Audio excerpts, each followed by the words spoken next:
Now, as we're honoring, he's not there. As we're honoring Dr. Peikoff this week, I asked the organizers to set the temperature in the room at 50. I apologize if that's too cold. Newbies will not get that, perhaps, but Leonard used to like to freeze and have us join him in that. A more serious comment first. I want to thank Ankar Gate for feedback he gave me in a version of this paper. You shouldn't assume every brilliant thing I say is his, but some of them, that's for sure. All right, let me get going. In 1963, Ayn Rand received a letter from a U.S. congressman from Texas, much of whose voting record she approved of. But in a paper he included with his letter, he sought to prove that the U.S. Constitution did not deny the existence of God. And this was because he thought that atheists and agnostics were seeking to violate the right of religious people to hold the beliefs they do. Ayn Rand assures him, referring to the First Amendment, that, quote, it would be as improper for the government to deny a belief in God as to uphold it, unquote. But he seemed to conclude, on the contrary, that atheism and agnosticism are against the spirit of the Constitution, and thus perhaps should even be outlawed. She said she recognized his right to hold any belief he wanted, but that he had to recognize her right to hold any convictions she chose to. Now, it was in this context that Ayn Rand informed him that, quote, I am an intransigent atheist, though not a militant one. This means that I am not fighting against religion, I am fighting for reason. When faith and reason clash, it is up to the religious people to decide how to choose to reconcile the conflict. As far as I'm concerned, I have no terms of communication and no means to deal with people except through reason, unquote. And she made pretty much the same comment in 1965 in response to a letter she received from a priest from Switzerland. And that same year, in 1965, in the final issue of the Objectivist newsletter, in a piece titled A Report to Our Readers, Nathaniel Brandon wrote, and this is with Ayn Rand's approval and clearly echoing her, quote, as uncompromising advocates of reason, objectivists are, of course, atheists. We are intransigent atheists, not militant ones. We are for reason. Therefore, as a consequence, we are opposed to any form of mysticism. Therefore, we do not grant any validity to the notion of a supernatural being. But atheism is scarcely the center of our philosophical position. To be known as crusaders for atheism would be acutely embarrassing to us. The adversary is too unworthy, unquote. And it should go without saying that the adversary makes an unworthy ally as well. Now, the earliest use of the term militant atheist or atheism that I'm aware of is from Soviet Russia. Often materials in Soviet Russia were translated into English and other languages and dispersed. For instance, in 1922, in a speech called On the Significance of Militant Materialism, Lenin stated that a certain Marxist journal, quote, must be a militant atheist organ that sets out to propagandize militant materialism, unquote, and that it must, quote, carry on untiring atheist propaganda, unquote.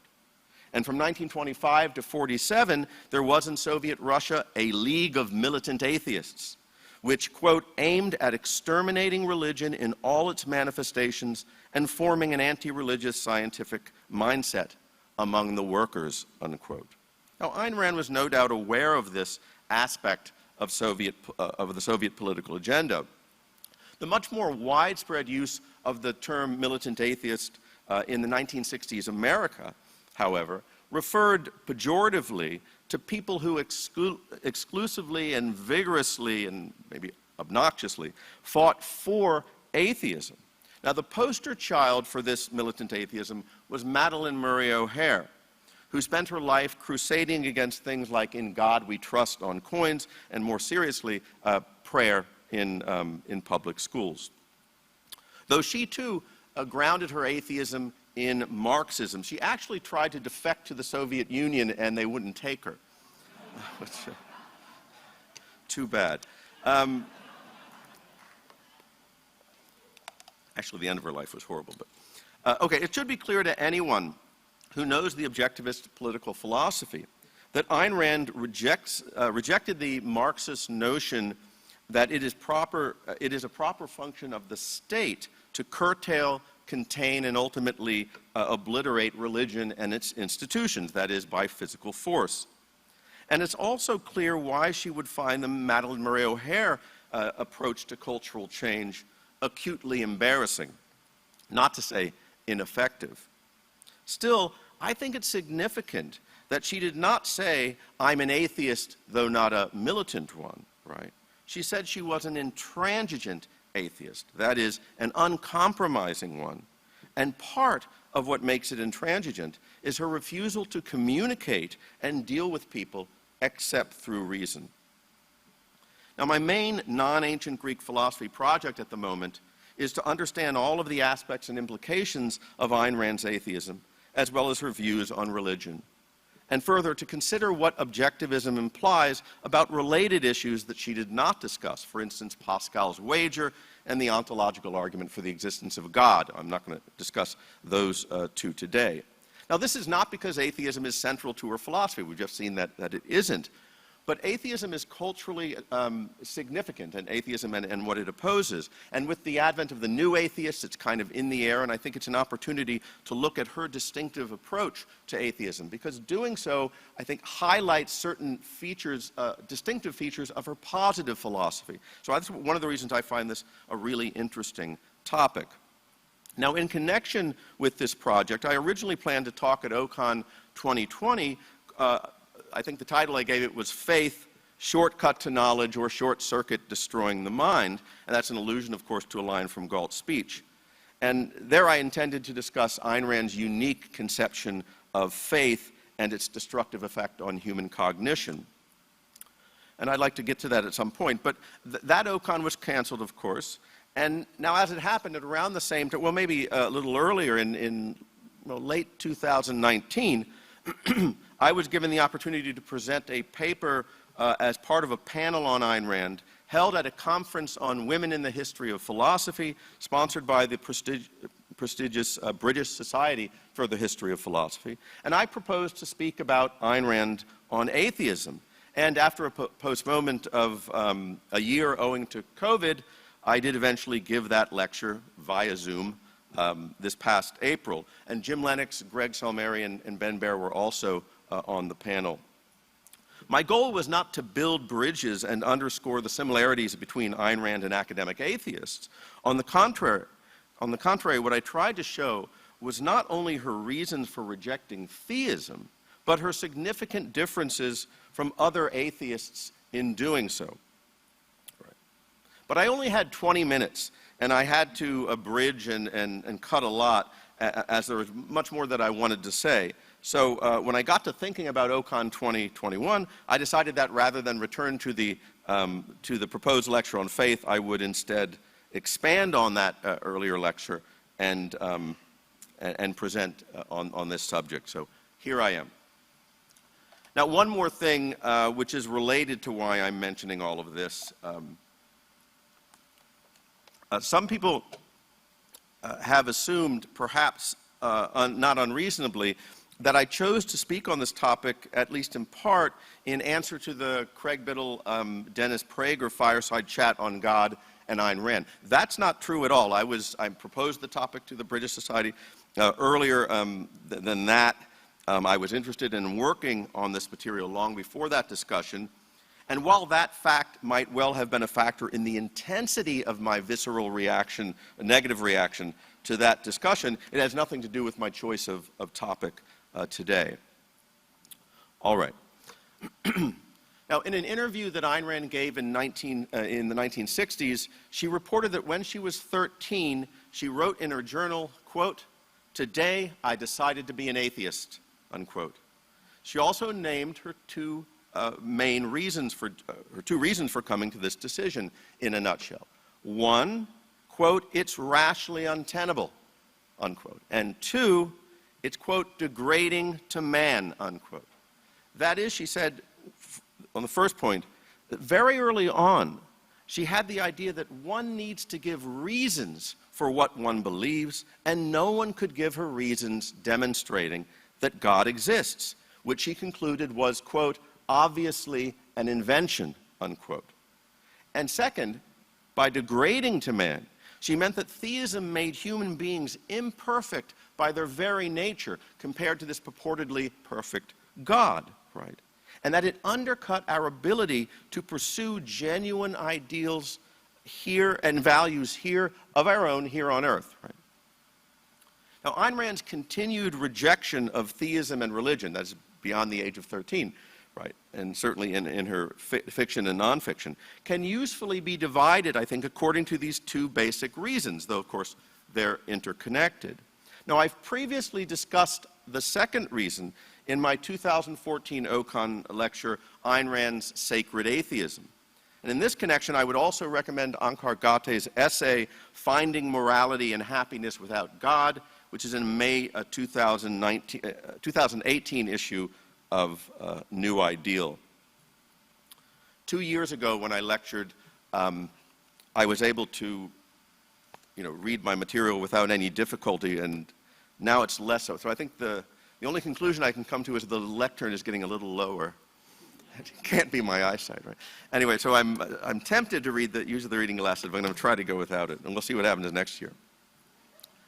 All right, so today I'm going to concentrate, unlike that other talk, today I'm going to concentrate on why she thinks theism is rationally untenable, focusing on epistemological and metaphysical issues, right? And devoting most of my time to three things: the notion of God as an invalid concept, the cosmological argument for the existence of God, and then briefly, the nature of religious belief, and belief in quotes for reasons you'll see. But you should feel free to ask, in the Q&A, you should feel free to ask about anything related to theism, atheism, and religion. All right. That's it for preliminaries. The first, most fundamental point to make is that for Ayn Rand, the notion of God, and I think notion is the right word here, the notion of God is an invalid concept. Reason, she writes in her essay Faith and Force, quote, integrates man's perceptions by means of forming abstractions or concepts, thus raising man's knowledge from the perceptual level, which he shares with animals, to the conceptual level which he alone can reach, unquote. Now, I can't say more about the details of her theory of concepts, nor need I, except to add that it is central to her epistemology and consistent with her conception of reason as rooted in sense perception. So for a concept to be valid, one must be able to state what facts of reality gave rise to it and to the cognitive need for it. Invalid concepts, by contrast, as she writes in Introduction to Objectivist Epistemology, are, quote, words that represent attempts to integrate errors, contradictions, or false propositions, such as concepts originating in mysticism, or, and I think it's and/or words without specific definitions, without reference, which can mean anything to anyone, unquote. In her epistemology workshop, she said that the fact that God is an invalid concept is, quote, precisely one, if not the essential one, of the epistemological objections to the concept God, unquote. And she adds that the notion of God is, quote, not a concept. At best, one could say it is a concept in the sense in which a dramatist uses concepts to create a character. It is an isolation of actual characteristics of man combined with the projection of impossible, irrational characteristics which do not arise from reality, such as omnipotence and omniscience, unquote. Now, I don't think she takes this at best interpretation completely seriously. I mean, this is my interpretation, but here it is. That is, what she says, I think, is more applicable if you're talking about the gods of Greek or Roman or Norse mythology. Zeus and Jupiter and Odin are much closer to characters created by a dramatist. In fact, they often appear in literature. But as we'll see, this can't really be the case, not completely or essentially, for what I call God with a capital G, the God of the Abrahamic religions, and that's really the one that everyone's talking about. In any case, one does not look at features of reality to derive, for instance, the concept omnipotence. One takes what one can get from reality, that living things that do exist have certain potentials and powers, and then imagines or pretends to and projects onto an entity the characteristic of having all powers, of being all-powerful, that's omnipotent. But there is no referent to the notion of an omnipotent being, and such a characteristic cannot be integrated into the rest of one's knowledge. And it's not simply that it can't be integrated into the rest of one's knowledge. As Ankar Gate put it to me, omnipotence is a characteristic meant to transcend identity, to go from the limited to the unlimited, right? Whatever that is. And as such, it's not really a characteristic at all. And so it is itself an invalid concept, one of the concepts originating in mysticism, right, referred to a moment ago. Now, in a sense, this feature of omnipotence and omniscience, all the divine attributes, has been recognized to some degree from the beginning. This feature of these, of omnipotence and the rest has been recognized to some degree from the beginning by religious philosophers who have tried to understand and defend the nature of God and his attributes, right? That is, defend it philosophically, given how much this and similar concepts have troubled them. If you know the history of Christian philosophers, for example, and Islamic ones and Jewish ones too. And I have in mind here what are called the paradox of omnipotence, the problem of evil, the problem reconciling divine foreknowledge and free will. These are all implicit recognitions that these concepts or supposed divine attributes are hard to make sense of. Some religious philosophers have responded, in fact, to all of this by asserting that human language and concepts are inadequate to describe God and his attributes, right? This is negative theology. The best we can do, and even this falls short of human language, is say what God is not. Now, this approach to religious concepts is not limited to God and his attributes. As John Galt puts it in Atlas Shrugged, they claim that they perceive a mode of being superior to your existence on this earth.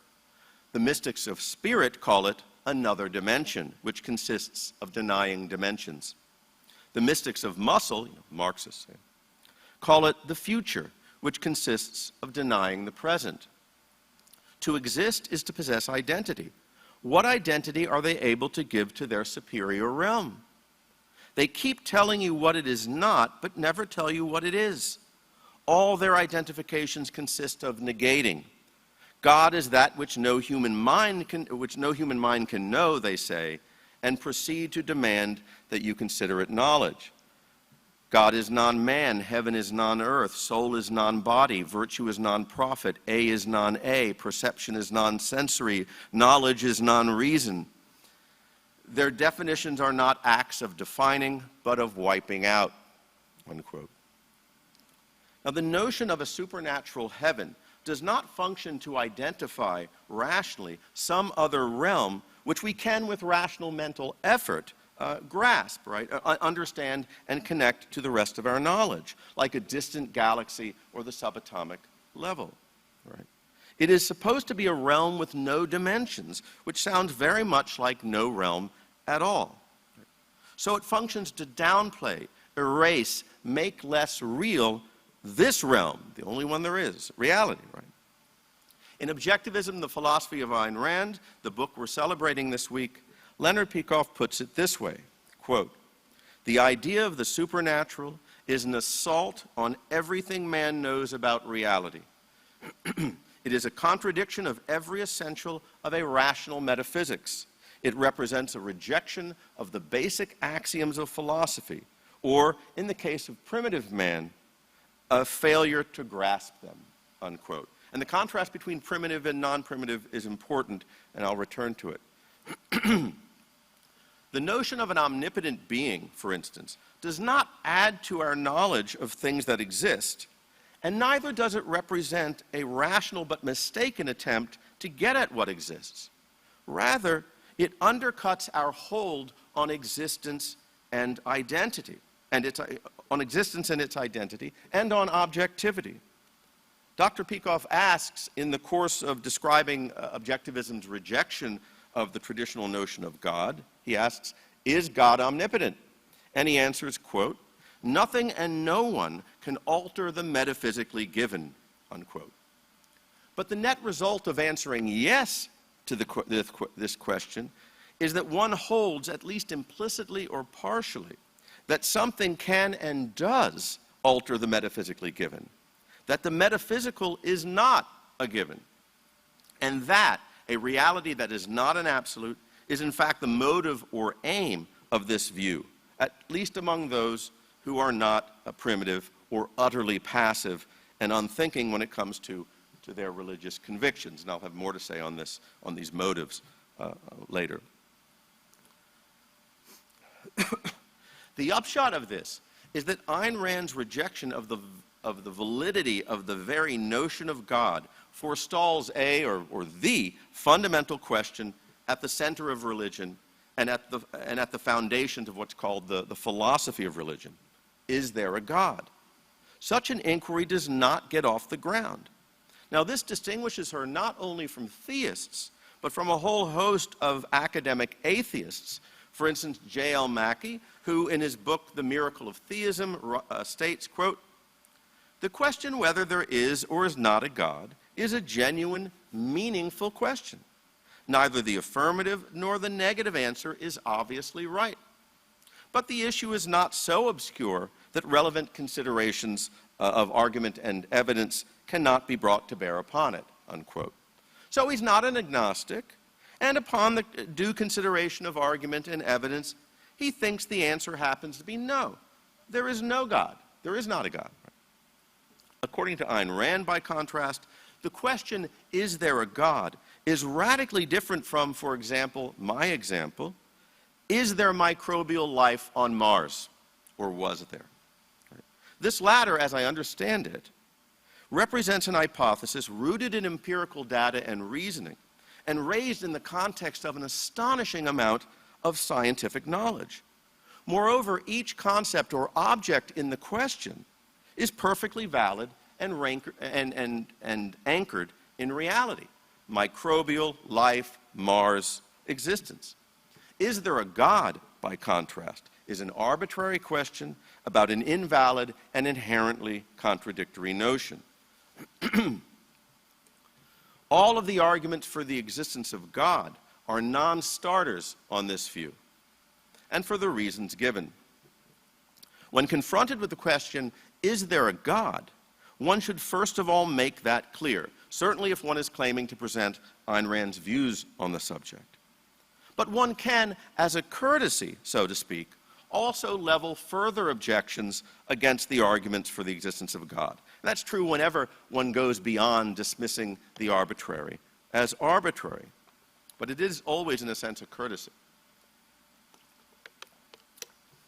And that's what I'll be doing shortly when I look at the cosmological argument for the existence of God. But before I get to that, to that argument, let me note another important difference between Ayn Rand and many, if not most, other atheists. And this is related to the point I just made. Now, Richard Dawkins, I admire some things about him. He's one of the new atheists, right? Richard Dawkins argues that the God hypothesis, as he calls it, that is the view that there is a God, has a very low probability of being true, right? It's a 6 on his scale of 1 to 7, from strong theist to strong atheist. I think it's worth going through these levels for him. Number one, I'll rattle it off pretty quickly. One is the strong theist who has certainty that God exists, right? He knows that God exists. Two is the theist who thinks there is a very high probability that God exists. Three is the theist who thinks it is probable, more than 50%, that God exists. Four, quote, exactly 50%, completely impartial, agnostic, unquote. And I have to give Dawkins this. I think he's good in his objections to the agnostics as middle-of-the-road kind of epistemological wimps, right? So he's pretty good on that. Five, the atheist who thinks probable more than 50% that God does not exist. Six, the atheist who thinks there is a very low probability that God exists. That's where Dawkins resides. And seven, the strong atheist who has certainty that God does not exist. He knows there is no God. Now one might reasonably think that Ayn Rand is a 7, a strong atheist. She knows there is no God. But I don't think she'd put it this way. Certainly not in the context of an epistemological continuum. In that context, Ayn Rand's atheism is off the charts. Right? That is, the God hypothesis, for the reasons given, should not and cannot be evaluated along some continuum of that sort. And that's part of what being arbitrary means, on her view. It's a different category of thing than false. Now, Richard Dawkins is a scientist. He's a biologist. But what he's doing here is inherently unscientific. He's treating the existence of God as if it were a possible fact of reality like any other, the existence and nature of which can be assessed scientifically. Right? But as we have seen, and we'll continue to see when we look at the cosmological argument, God is supposed to transcend reality and nature, as well as the basic axioms on which logic, reason, and so the scientific method itself rely. It does make sense, however, for rational scientists who know the facts to argue about the likelihood of microbial life on Mars, and where on such a continuum the proposition that there was once such life belongs, likely true, possible, likely false, etc. I don't have an opinion about where it is. I think it'd be very cool if it turned out that there was life on Mars because, well, what can I say? And it would be improper, I think, given the present state of knowledge as I understand it, even if one did not believe there is or was such life on Mars, it would be improper to be an intransigent a-Martianist, right? Right? I think that's right. If you get my meaning right. So the arbitrary nature of the claim that God exists, by contrast, I believe in part explains the intransigence of Ayn Rand's atheism. I meant to mention earlier, if you're interested in these issues and related, there's some bug that's, it's a very minor argument for the existence of God. When he could smite me this moment, sending a fly to irritate me or whatever that thing was. West Nile virus, well, no. That's the Greek notion of God. The revenge of of Zeus can take generations. Okay.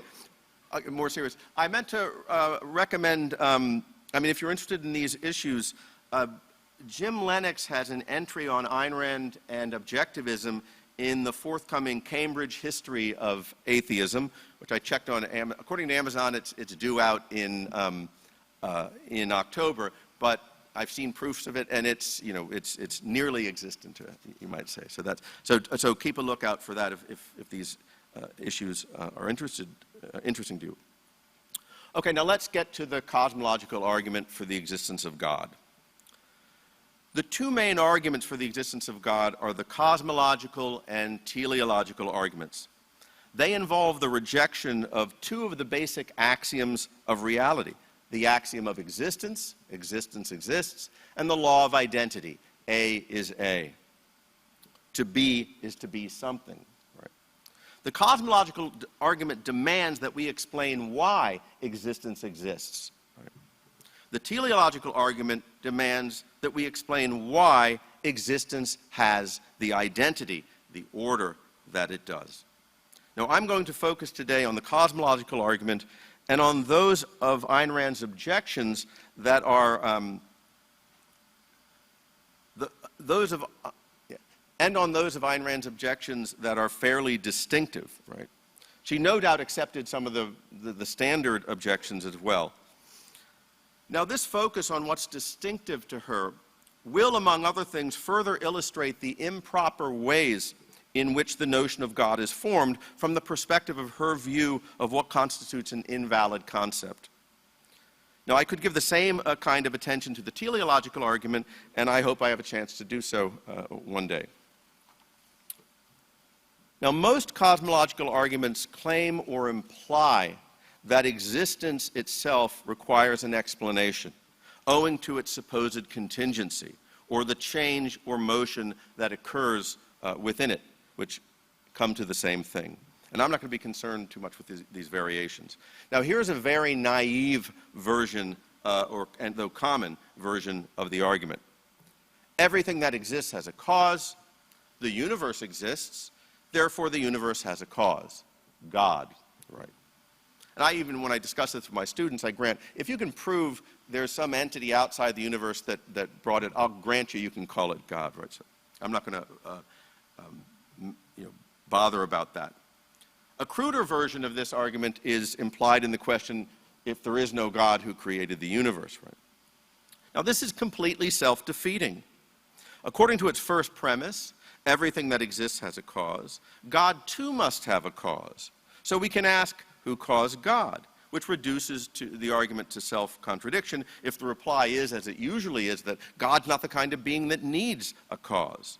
I mean, the alternative would be some infinite regress. One God was caused by another God, et cetera. And no one, so far as I know, resorts to that. Such an argument is also a textbook example of the fallacy of composition. That's the fallacy that's committed whenever you hold that what is true of every part of a whole or every member of a group is true of the whole itself or the group itself. This argument is claiming that everything in the universe, every part of the universe has a cause, therefore the universe itself must have a cause. And it doesn't follow. But much worse than these fallacies or problems is the fact that the first premise, the claim that everything in the universe has a cause, makes the entire argument circular, right? For it assumes that the universe, everything that exists, right, in the sense meant here, cannot simply exist. That whatever causal relationships and changes things within the universe undergo, the basic constituents of reality cannot simply exist. Now, I'm going to follow Leonard Peikoff and jokingly call these basic constituents of reality puffs of meta-energy. If everything in the universe, even quarks and leptons and all those other subatomic particles that I know nothing about, if they ultimately consist of puffs of meta-energy, we can legitimately ask, according to this argument or the premises behind it, what causes these puffs to exist, right? But we may not ask that question about God. Why not? Well, the answer is the primacy of consciousness, and I have more to say about that later. Now, St. Thomas Aquinas wrote that, quote, when someone wants to support faith by unconvincing arguments, he becomes a laughingstock for the unbelievers who think that we rely on such arguments and believe because of them, unquote. That he doesn't want to be embarrassed by these lame arguments. And he may have had something in mind like the kind of reasoning I just looked at. So let's see what his version of the cosmological argument is like. Now, Thomas has a famous 5 ways, right? The 5 ways of proving the existence of God. And the first 3 ways are different versions of the cosmological argument based on motion, on efficient causality, and contingency. And he argues like this. This is the argument this is something like the second way, as it's called. In the world of sensible things, the world that we can observe around us, everything has a cause. And most scholars think that this refers to something that caused them to exist. Right? I don't think it makes much matter about what exactly he means there, but let's go with that. In the world of sensible things, everything has a cause. Nothing in the world of sensible things is its own cause. Therefore, there is either an infinite regress of causes or there is a first cause. There cannot be an infinite regress of causes. He has a separate argument for that which is pretty bad, but I'm not going to leave it. There cannot be an infinite regress of causes. Therefore, there must be a first cause, which we call God. Now, since Thomas claims to have proven the existence of a first cause, which cannot itself be part of the physical world, though it is the cause of that world, he's justified in calling it God. So he avoids the who caused God objection which plagued the earlier version, but he's committing the same fundamental error. What does it mean to say that in the world of sensible things, everything has a cause? What about the puffs of meta-energy, right? The basic constituents of material nature? On his view, God, a spiritual being, can simply exist without having been caused by anything else. But the physical world cannot. Now, to say as he does that God is a necessary being, but matter is contingent, is not to provide a reason, but simply to say the same thing in another form. His reasoning seems to be that since all the observable objects in the world are contingent, as he uses the term, they come into existence and go out of existence, the same must be true of the world of sensible things as a whole. But that's merely a different form of the fallacy of composition. In a way, one of the big villains in this story is the whole contrast between necessity and contingency. And I can't get into that, but it's once you clear up that mistake, all of the modern attempts to come up with better versions of the cosmological argument just collapse into nothing. The fundamental error here is in failing to recognize that not only does existence itself require an explanation, the very concept of explanation is not applicable to existence. To ask for an explanation of existence is to fail to understand the concept explanation, which is always about some aspect of existence relying on other aspects of existence. Existence is necessary. Right? The metaphysically given is an absolute, implied in every act of awareness, and as at the basis of every claim we make is the inescapable fact that there is something. Ayn Rand is in rare agreement with Parmenides here. Any request for an explanation or cause of existence involves positing the existence of non-existence, nothing from which existence somehow emerged, which is absurd.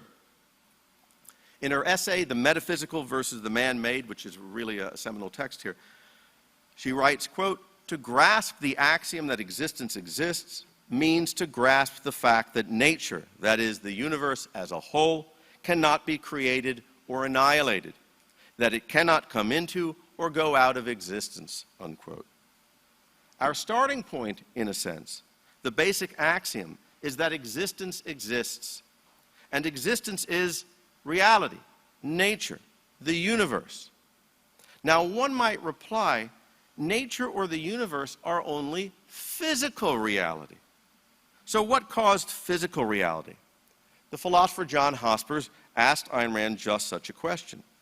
Now, I don't know that Ayn Rand would countenance the expression physical reality. In any case,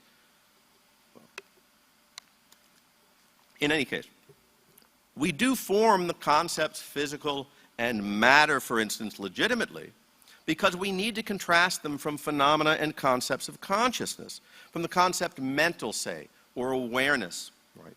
There are special phenomena that arise within as part of reality, but that cannot be reduced to or explained merely in terms of basic concepts describing matter and its properties. But such concepts are always formed by looking at and thinking about entities that exist in the world, the only world that exists. They are not formed by looking at supernatural entities, transcendental beings, or disembodied spirits. Right?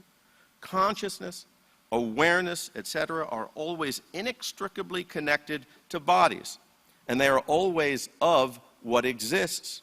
And I'll return to this fact and its relevance in connection with the notion of God shortly. So there's no justification, having made this distinction between the physical and the mental, say, the fact that we have a cognitive need to make such a distinction, there's no justification for arbitrarily contrasting the physical with something which supposedly transcends the physical, right, in the way that religion claims. There's no justification in contrasting nature with the supernatural, not even as an hypothesis. There is no justification, as we have seen, for demanding an explanation for existence, for the very fact that the universe exists. And universe just means everything that exists considered as a uni, right? The verses, the diverse stuff, all considered as a unit. That's what universe is. It's the sum of all that exists. Now, since I mentioned John Hospers, here is Ayn Rand's response to his question. Quote, "You claim that mystics construe the universe to mean the physical universe, and that they demand a non-physical cause for it, namely God. Well, here is where existence comes in again. Whatever it is that they mean by non-physical, whether it is God, ectoplasm, or simply X, either X exists or it does not exist. And if X exists, it is part of the universe. And if the mystics don't mean the universe, it is up to them not to corrupt language and not to play on equivocations. If they mean that God is the creator of matter, then that is what they should say, which would make their case still less tenable and would confuse fewer people," unquote. If religious philosophers and theologians, and religious people generally, maintain that God is not the creator of the universe, but a part of it, the part that created matter, and that as a part of the universe, he is subject to its laws.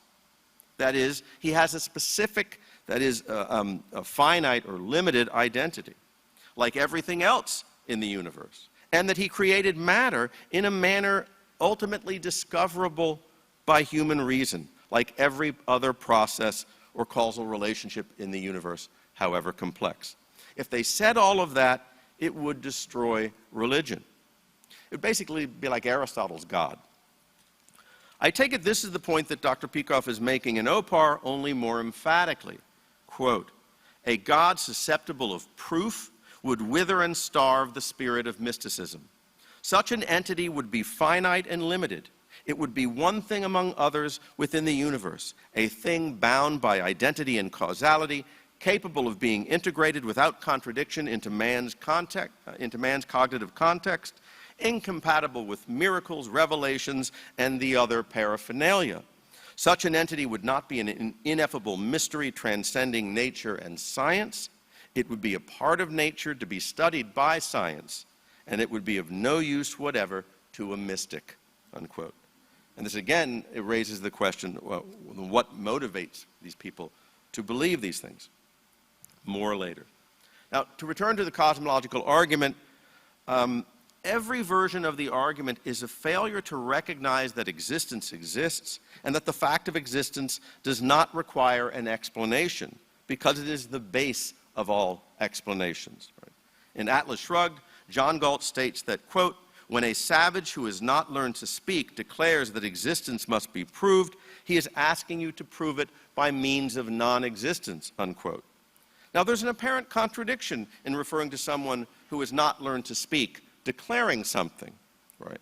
But the contradiction is clearly meant to be that of the person who has not learned to speak. That is to say, such a person he's not learned to form and use basic axiomatic concepts, and yet has the audacity to make declarations about metaphysics, right? That's part of why she calls this type a savage. Recall the earlier references to primitive thinking. Though the type Galt is talking about does not have the excuse of living in the Stone Age or the Dark Ages. In this connection, note the allusion to savage or primitive thinking in the metaphysical versus the man-made, her essay, right? Quote, "Although few people today believe that the singing of mystic incantations will bring rain, most people still regard as valid an argument such as, if there is no God, who created the universe?" Unquote. And again, that's a crude form of the cosmological argument.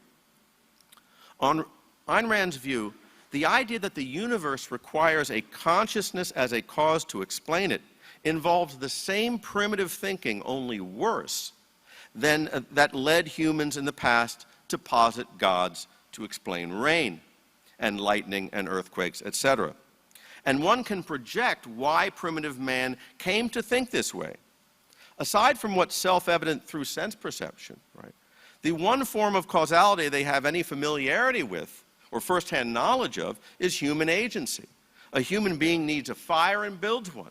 A person gets angry and in a rage kills someone. So when lightning strikes and sets fire to a tree, or someone drops dead by, owing to a disease that obviously they don't know the cause of, a primitive man assumes it must be the work of some powerful agent. Men emerging from the cave who explained the world this way had an excuse, right? The modern savages who declare that existence must be proved by means of non-existence have not learned or refused to use concepts properly. Now, I want to flesh out the misuse of concepts, continuing to focus on the cosmological argument.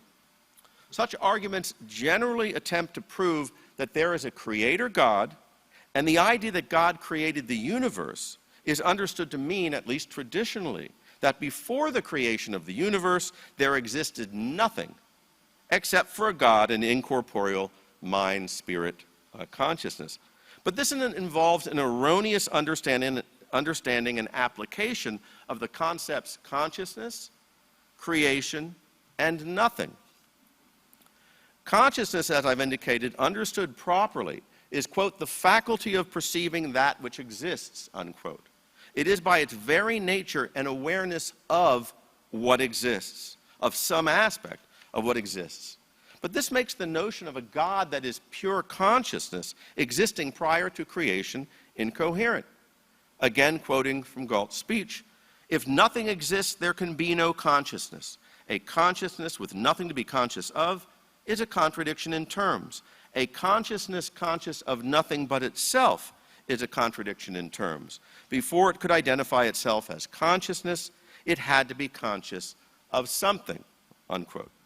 And regarding the concept creation, in the Metaphysical versus the Man-Made, she writes, quote, creation does not and metaphysically cannot mean the power to bring something into existence out of nothing. Creation means the power to bring into existence an arrangement or combination or integration of natural elements that had not existed before, unquote. That is, the arrangement had not existed before. So if you properly understand the concept creation and how it is formed, what facts of reality give rise to it, someone builds a hut, a sculptor makes a statue, you cannot use it the way it's used by those who consider God the creator of the universe. So what the cosmological argument is doing is taking a valid concept, consciousness, creation, ripping it out of the context that made it valid, and applying it in a manner that, in effect, turns it into an invalid concept. Now, here's another instance of this which has already been implied. These arguments tend to treat non-existence as a special kind of existence, as an alternative to the universe, and require that we explain why there is this one kind of existence, the universe, rather than this other kind, non-existence, right? Why there is something rather than nothing, right? But this is an example of a fallacy that Ayn Rand called the reification of the zero. The reification of the zero. Deification is making someone into a god. Reification is making something that isn't an entity, isn't a thing, into a thing, right? The reification of the zero. Quote, it consists of regarding nothing as a thing, as a special, different kind of existent, unquote. Elsewhere, she contrasted nothing as a valid concept and nothing used improperly as follows, quote, the concept nothing is not possible except in relation to something. Therefore, to have the concept nothing, you mentally specify in parentheses, in effect, the absence of a something, and you conceive of nothing only in relation to concretes which no longer exist or which do not exist at present. You can say, I have nothing in my pocket, but that doesn't mean you have an entity called nothing in your pocket. It is very important to grasp that nothing cannot be a primary concept, unquote. So it's a derivative or relational concept. You can be an uncle, right? But if someone asks, oh, you're an uncle, who's your nieces or nephew? No, I don't have any of those. I'm an uncle in an absolute sense. It makes no sense. And the same is true of nothing, right? Now, Ayn Rand is here criticizing, in these passages, she's criticizing existentialism, but it's clear that the fallacy applies to the cosmological argument as well. Existence exists, and non-existence is not some alternative possibility that the atheist needs to rule out. Again, this sets her apart not only from the theists, but from those atheists who regard as a legitimate question, why is there something rather than nothing? This includes Robert Nozick, and perhaps the worst offender I'm aware of, the physicist Lawrence Krauss, whose book, A Universe from Nothing, Why There Is Something Rather Than Nothing, is his attempt to support atheism scientifically. He fails, as he inevitably must, as the nothing he refers to turns out to be puffs of meta-energy. Right? That is, I'm joking here, but it turns out to be a different kind of nothing. And he's been called out for this by theologians who said, look, you're not using nothing the way we do. We mean creation ex nihilo, and they're right in the sense that he's equivocating on nothing. Unfortunately, Richard Dawkins is in this same camp because he claims in the afterword to Krauss's book that it does to the cosmological argument what Darwin's Origin of Species did to the teleological argument, namely delivers the argument its deadliest blow. So I would include Dawkins there as well. I think that's really, really unfair to Darwin. I would include Dawkins. I think the statement is unfair to Darwin. So to recap, the cosmological argument is an attempt to prove that there is a God, itself an invalid concept, and it does so through the misuse of the otherwise valid concepts, nature, creation, consciousness, and nothing. Moreover, it involves an outright violation, a rejection of the most basic axiom that existence exists. This last explains why Ayn Rand answered as she did the question, how do you account for the universe without God? And this is from a 1969 radio call-in show. And she says, quote, what do you mean by account for the universe? If you mean explain what the universe consists of, that's the job of the special sciences, not philosophy.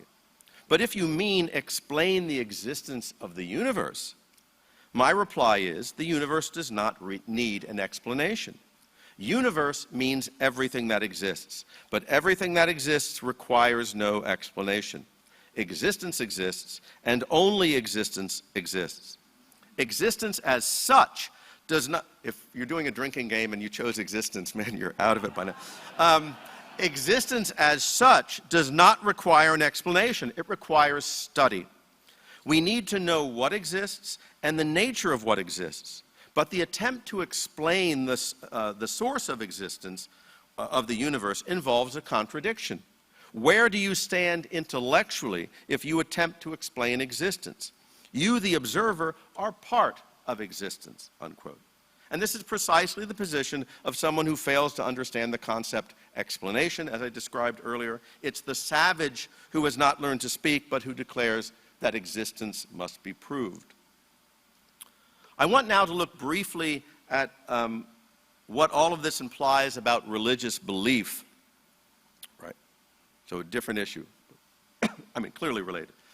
Alvin Plantinga, he's a well-regarded Christian philosopher. In his book, Knowledge and Christian Belief, writes that, quote, some people seem to hold, oddly enough, that there really isn't any such thing as belief in God. Right? The logical positivists, for example, claim that sentences like God loves us or God created the world are vacuous and without content because they can't be empirically verified, unquote. Now, I've already indicated that Ayn Rand regards such God talk as vacuous and without content, and why, and it's not the reasons he's concerned with. She's not a logical positivist. But this is not simply a disagreement that an atheist naturally has with the theist, right? Here again is the atheist J.L. Mackie, who agrees with Plantinga at least to this extent.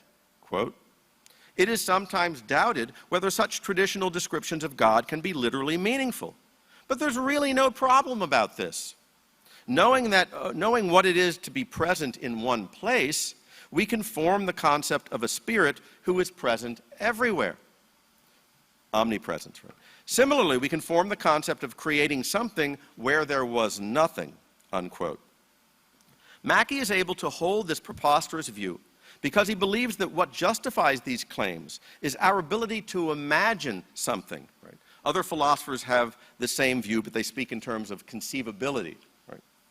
If we can imagine or conceive of X, then propositions about X are meaningful, at least to the extent of not being logically impossible, right?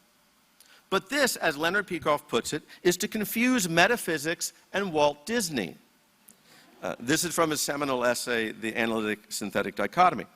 Moreover, I dispute the claim that it is possible to imagine an omnipresent or omnipotent being, right? Or the creation of something out of nothing. And by now it should be clear why, right? However one might string together words to form grammatical sentences, one cannot imagine alternatives to the basic axioms, right? One cannot conceive of an alternative to existence, that is, nothingness, as we've seen, or an alternative to identity, which all of the omni attributes purport to be. Omnipotence, omniscience, omnipresence, omnibenevolence refer, in effect, to powers, knowledge, location, and goodness without any limitations or specifications, which means without any specific identity. The divine attributes are, as mentioned before, anti-characteristics. They, in fact, attribute nothing. When St. Augustine says in his Confessions that Aristotle's categories do not apply to God, he's not praising God, he's denouncing him, at least from our perspective, that's for sure. All of this is related to something that Ayn Rand wrote in the notes she made while writing Atlas Shrugged. Is it really 11 o'clock? Okay. Well, I'll have to do some cutting. Here's the passage. This is one of my favorite passages from the journals of Ayn Rand, from her notes while writing Atlas Shrugged. Quote, "When we say that nobody actually believes in God, it is true, if by belief we mean the equivalent of a rational conviction. But the trick, the psychological gimmick of mystics is the fact that they do not believe in reality either. What we mean by a rational conviction has no equivalent in their consciousness. No, they do not believe," and the quotes are hers, "they do not believe in God in the same way as they believe in food, money, or their material existence. But their material existence has no full reality for them either. And that is some special state of consciousness. That is the root of the faking, the pretense, the going through the act, the unreality which I sense about most people and which I hate more than anything else," unquote. Now, there's a lot to unpack here, and much more than I can do today. It's related to Ayn Rand's conception of faith. It's related to her conviction that, which I mentioned earlier, that theism is degrading to man. But given my focus today and the limitations of time, I'll simply connect it to what I've been discussing, the impossibility of imagining or conceiving of or believing in a God, his attributes, and other mystical notions.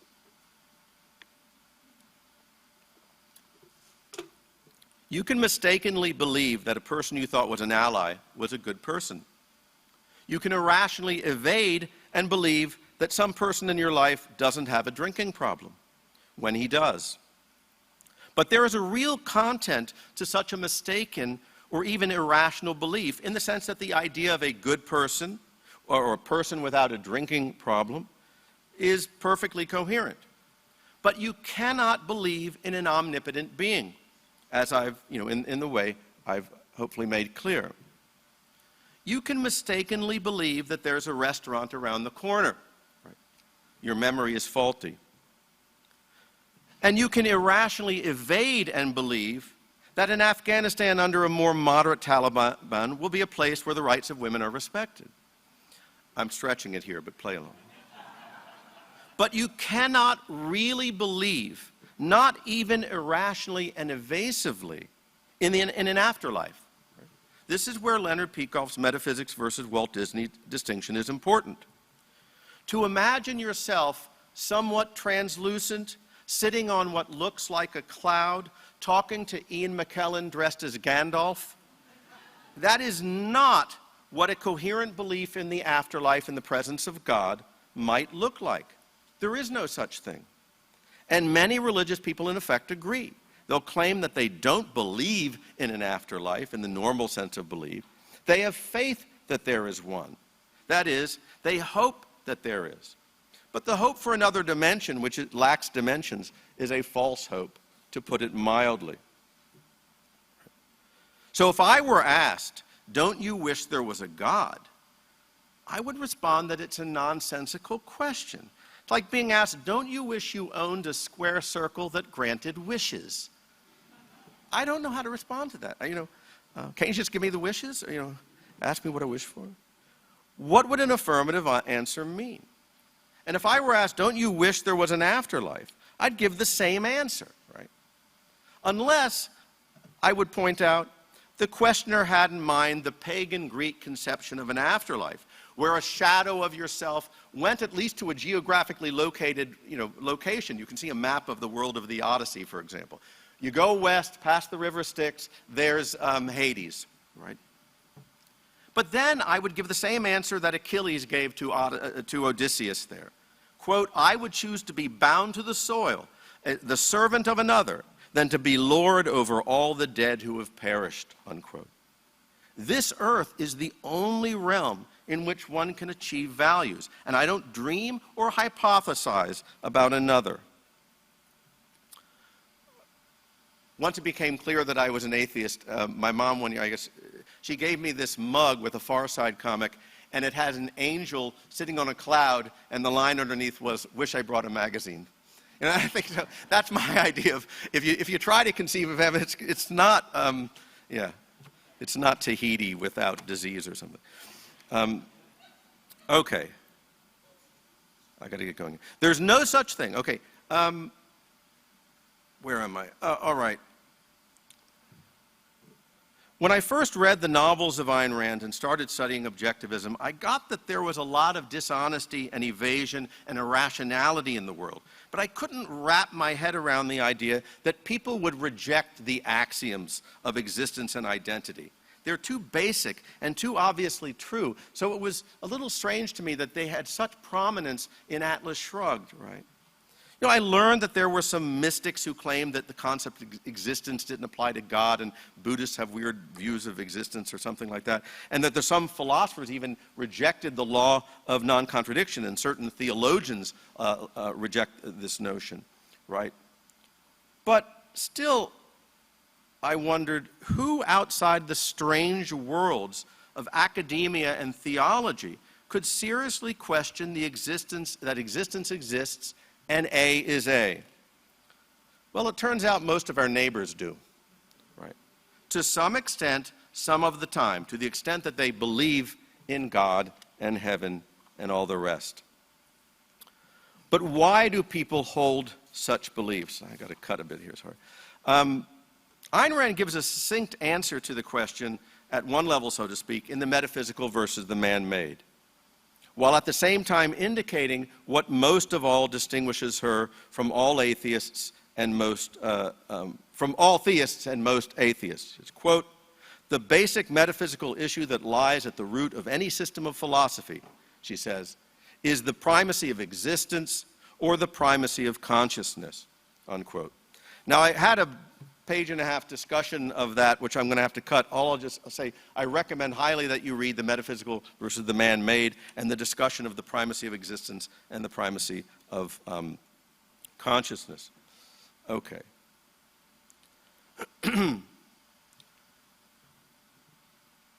She says, after making this distinction in effect, between people who grasp that existence exists and people who regard consciousness as the fundamental, even more fundamental than existence, she goes on to say that primitive humans never grasp this. That's the context for the earlier quote about chanting incantations to bring about rain. Further, she says that most people today swing back and forth between the two, quote, recognizing the primacy of existence in some cases and denying it in others, unquote. And she adds that they do this, quote, through ignorance and or by intention, unquote. Now, I take it that the people she refers to, who in the modern world believe in the primacy of consciousness out of ignorance, are the very young, especially those who are raised that way, or the unintelligent, who accept certain claims about religion, say, through confusion or lack of sophistication. Much more common, I imagine, are those who believe through ignorance and by intention. Now, here I think, here I think we see a mix of ignorance of the sort I've described, combined with passivity, which at some level or some age must be intentional, right? It's simply accepting unthinkingly what one's family and neighbors and culture believe for the reasons that motivate such passivity. Now, what about those who vigorously and enthusiastically defend the primacy of consciousness outlook purely intentionally? In the context of my lecture, that would mean defenders of religion and intransigent theists, if you would. What motivates them? Now, Galt puts it this way. The secret of all their esoteric philosophies, of all their dialectics and supersenses, of their evasive eyes and snarling words, the secret for which they destroy civilization, language, industry, and lives, the secret for which they pierce their own eyes and eardrums, grind out their senses, blank out their minds, the purpose for which they dissolve the absolutes of reason, logic, matter, existence, reality, is to erect upon that plastic fog one holy absolute, a single holy absolute, their wish, unquote. But why would anyone choose to place what they wish for above existence? Ayn Rand goes on to explain why in psychologically perceptive detail, and I'll have to leave you with this one passage, quote, they want to cheat the axiom of existence and consciousness. They want their consciousness to be an instrument not of perceiving, but of creating existence, and existence to be not the object, but the subject of their consciousness. They want to be that God they created in their image and likeness, who created a universe out of a void by means of an arbitrary whim, unquote. Now, the nature of the wish or whim that motivates a person to accept fully or partially the primacy of consciousness can differ from person to person. A person might simply not want to be an outsider at odds with his parents or neighbors or culture, right? Or he might feel good maintaining that there's a life after death, something better than his present crappy life. And or he might feel good holding that nothing one does is so bad that it can't be forgiven by a loving God. And that, to quote the Gospel of, according to Matthew, those who exalt themselves will be humbled, and those who humble themselves will be exalted, and so on. Now, the idea of people dissolving the absolutes of reason and reality in order to erect in their place their wish and whim is certainly connected to an epistemological issue at the heart of religion and most forms of theism, namely the nature of faith and its relationship to reason. And that's a topic I hope to get to another day. So I'll simply end where I began by pointing out that it should now be crystal clear why Ayn Rand said in describing the intransigence of her atheism, I have no terms of communication, and no, she only uses valid concepts. I have no terms of communication and no means to deal with people except through reason, unquote. And it should in turn be clear that the intransigent atheism she espoused, properly understood, is not compatible with a friendly discussion with a religious conservative about God and morality, nor with viewing objectivism and religious conservatism as allies in the realm of politics. Thank you.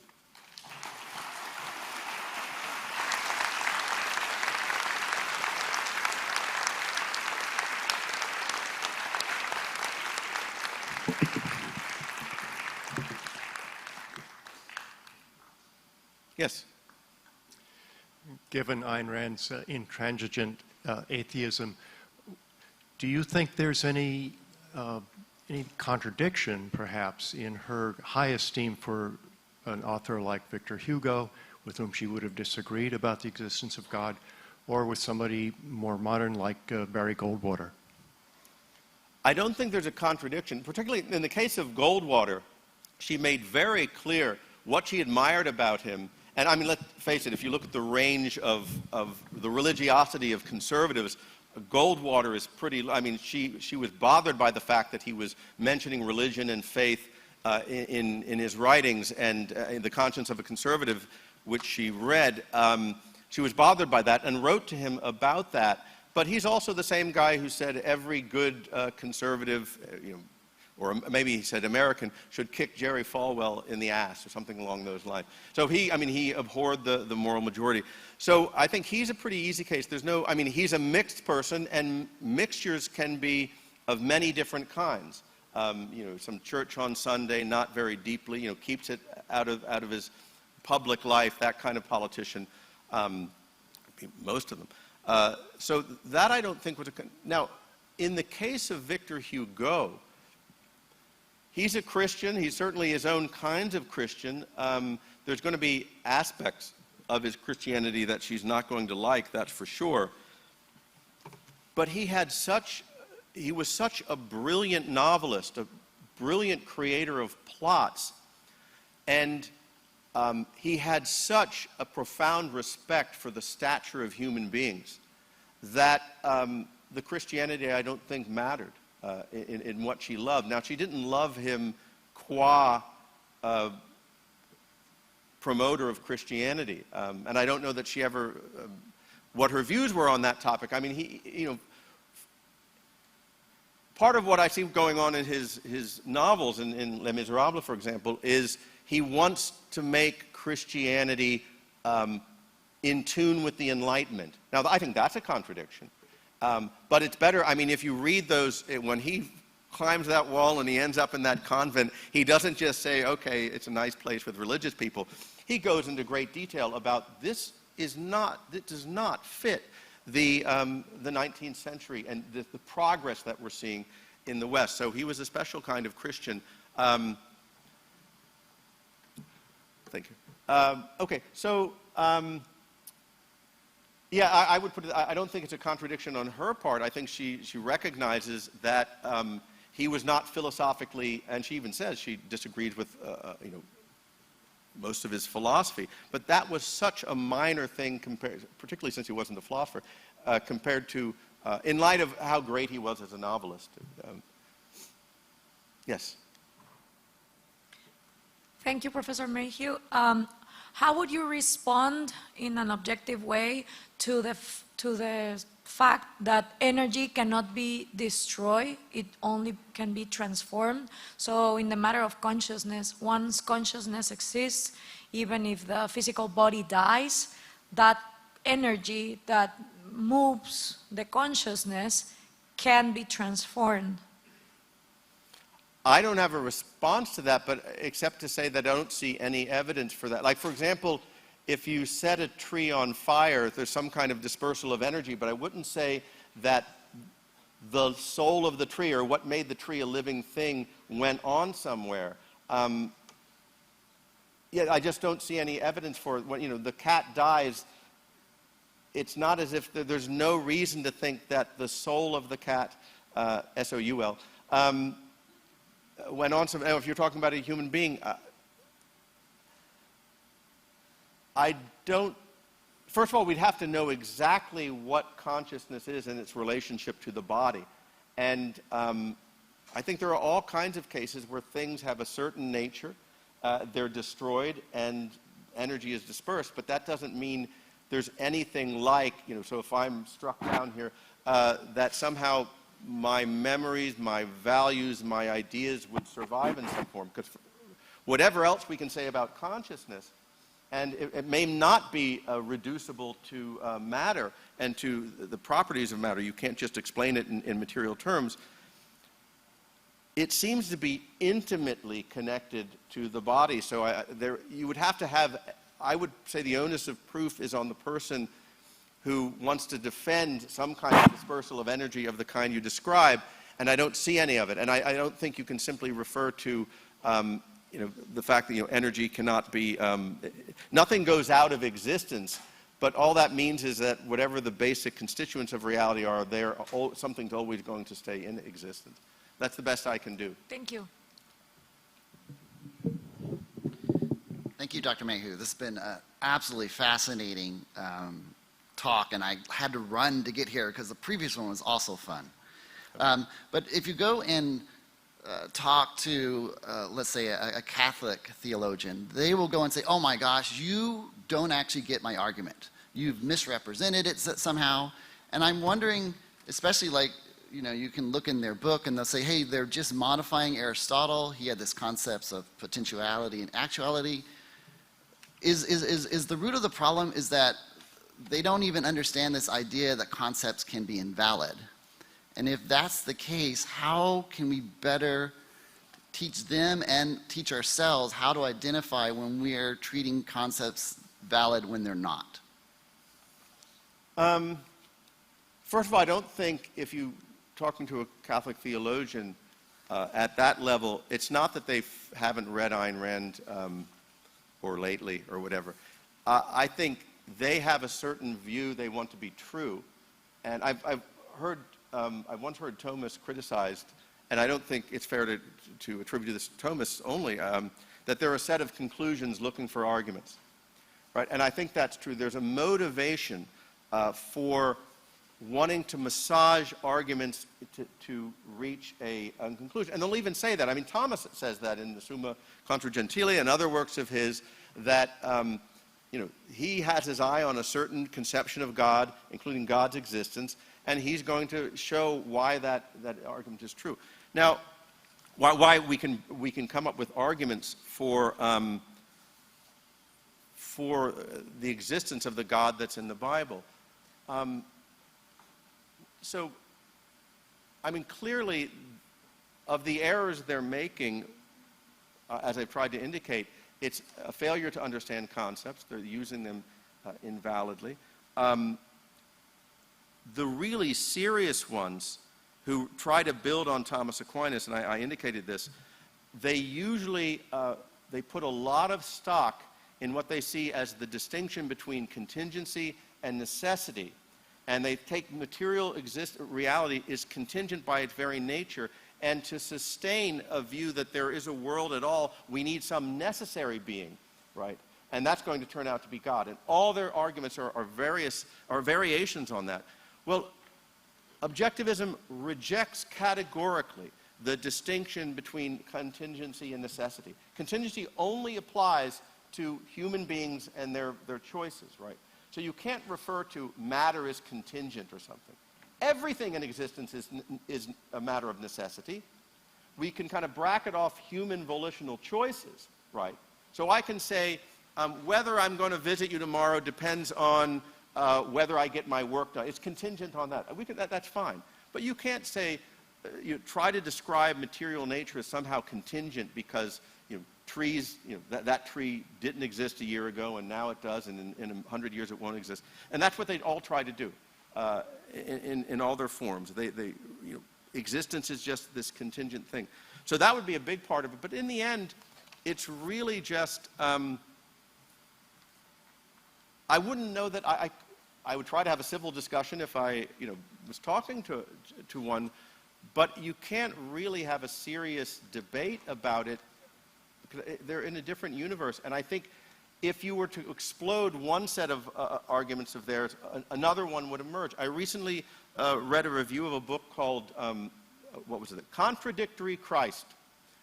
And it was a theologian who was basically had argued that the law of non-contradiction is not true, and that he was showing this so that he could show that the contradictory nature of Christ, both divine and man, is perfectly philosophically valid. And also things like he admits omnipotence leads to contradictions. If you say, that's a whole paradox of the problem of omnipotence. If God is all-powerful, he can do anything. Can he make a... well, I always think of Homer's version. Can he when he was on medicinal marijuana, can he microwave a burrito so hot that he can't eat it? can God make a rock so big that he can't lift it? That kind of thing. He said it's a contradictory notion, but certain kinds of entities in the world don't fit the law of. So this is clearly not someone who isn't quite sure what the answers are. Let's see what philosophy leads to, and that we think they make an error. He hasn't discovered a proper view of concept. No, I don't. That's not it. And I'm sure they would have a reply. A Catholic theologian, if he was listening to this, but we're not going to get very far discussing this matter. Thank you. Hi, thanks for the talk. So fewer and fewer people are religious or Christian today, and I think while we all wish that void was filled with objectivism, I think it's really been filled with nothing, or maybe Instagram. And so I'm curious, do you think that we lived in a better world 50 years ago where more people were religious, which is a code of ethics, or today where people have finally left behind religion but have replaced it with seemingly nothing? Those kind of questions are difficult because there are so many mixtures and complexities. If you're saying, was the world better 50 years ago? You could say, if you want to say there are certain, well, I will say this. You could say people were more religious, but it didn't become part of the political scene. You were expected to keep that private, right? And there are a lot of people out there who are church on Sunday. If you ask them, is there a God? Yes, there is. Is it important to read? Yeah, you want them to believe in some kind of values. But it doesn't really, it's not what drives their lives. They have careers, they have romantic lives that have nothing to do with what you read in the New Testament, and yet they would call themselves religious. And there might be fewer of those people today than there were, and in that sense it's a good thing. But even all the bad stuff in the world ultimately is, it's religion. Christianity taught the West how to think, period, and how to think about values. And it's all over the place. It's on the left, it's on the right, and it's where we are. And so I don't concern myself too much with, I've heard objectivists talk, I'd rather live in a Christian community than in those nihilistic places. Maybe, if you're talking, okay, your neighbor won't steal your lawnmower, but it's not you want a culture where reason is respected, and the scariest thing I think that can happen is going to be the marriage of environmentalism and Christianity, and then, that probably didn't answer your question, but I find those questions difficult because they're what counts as a religious person, the influence of religion. It's all bad. Thank you. Sorry. I didn't mean that, really. There's a lot of good stuff going on in the world. Thank you for the talk, Dr. Mayhew. So I was a Christian for the most part of my life. I was raised that way, but that changed when I read Ayn Rand. So I went through this big shift, and when I see people struggling with the idea of God, when they see what they are afraid not only of losing this belief in God, but on losing their connection with this kind of spiritual life which makes their life meaningful. So I wanted to ask if you could talk about what are the effects of theism to that spiritual life of people, that without that people think that life would lose meaning, would be meaningless.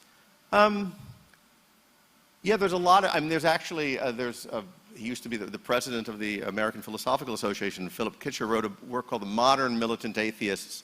And what he says is, I'm sympathetic to the new atheists. They've done a good job of, they've criticized properly what he calls doctrinal theists. That is, religious people who, I think that's the term he uses, who believe in a set of doctrines about a supernatural being and all that. But what they haven't addressed are, I forget the terminology he uses, but people who are, orientation religious people. That is, people who are in it because of its social connections and social cohesion. And the new atheists haven't solved that problem. And he sees that as a big philosophical problem for the future.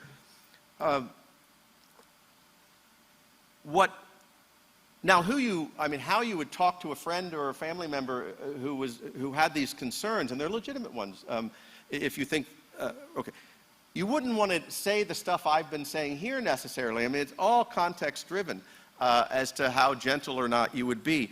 But I think the main point to make is that it's a false alternative to think that, or that it's mistaken to think that that religion alone can supply the kinds of things, if they're legitimate values, that they're getting from the spiritual life, right? The talk I gave in 2014, the Ayn Rand's Sacred Atheism, that's precisely the point I was trying to make, that according to Ayn Rand, it's not only that you can have sacred values and a spiritual life and revere things and feel exaltation. It's not only that you can do that if you're an atheist. It's not like atheists can do that too. You can only really do that if you're an atheist. Because what religion ultimately does, to the extent that you really are living a religious life, and no one can do that perfectly consistently, to the extent you're doing that, you are placing your values in another realm. But there is no other realm for the reasons I talked. So in effect, you're depriving yourself of a real, or you're creating false sacred values. Like, I'm giving up my life, my career, because I want to worship, what have you. So, but it is, I mean, I think that's a genuine thing you're talking about that people go through. They've grown up, I mean, I was raised religious as well, but since most of my life is, where yours isn't, is the beyond reading Ayn Rand part, it's been a while. But there are these real connections. People, they have family members they like, they have these organizations, they're part of a community, and there's certain values to things, but they're only genuine values if they're based on something real and something rational. And I think anyone in the situation of the person you're describing, they're going to have a much fuller, richer life if they can find those same kinds of, we're not advocating, being hermits here. Who would do that? Oh, Christians. Going out into the desert. And I mean, when I was young at conferences, I used to stay up late and socializing. I'm too old for that. But yeah, so there's all kinds of, the things you're talking about, a spiritual life, it's all, we got it here. So I think that's the thing you want to address if people think that letting go of God requires giving up on values. It doesn't. It opens the way. It doesn't guarantee it, because a lot of people reject God and they become nihilists and tear down statues that shouldn't be torn down. Yeah, there's a spiritual, good, value-filled life once one directs one's attention to this world. So. Thank you. Do we have time for one more question? Thank you for your talk. Those of us who can make a reasoned argument for our own intransigent atheism are a profound minority in the world. And we still have to, given the division of labor and the need to trade, we still have to deal with other people who have not done their thinking either because they're lazy or it's incomplete or they have some misinformation. Can you speak to what Ayn Rand had to say about dealing with people given those limitations? I mean, she actually, it's kind of implied in the two quotes I did at the beginning. You do not have to be concerned if people you work with, as long as they leave their religion out of it. I mean, if you have a really, an excellent colleague who's superb at what he does and a great person to work with, and he happens to be religious, as long as he leaves that out of it, that's not a concern of yours, or it doesn't have to be an obstacle to anything. As long as it's clear that, as she says, the only terms, she's writing, one of those letters was to a Swiss priest, and she said, the only terms I can I can only communicate in terms of reason and rational concepts. So if that's what, your communication is with the people you meet, the relatives or something, that's fine. If, my wife and I were at a fast food place yesterday, and I heard someone say, have you found Jesus in your life? Talking to, no, I can't communicate. I don't want to talk to you. I don't want to have anything to do with you. And if, Yeah, I don't know if I'm answering your question or not, but it's the end of it. Thank you. Thank you, Robert. All right, thanks. Thanks for watching. Be sure to subscribe and ring the bell to never miss a video.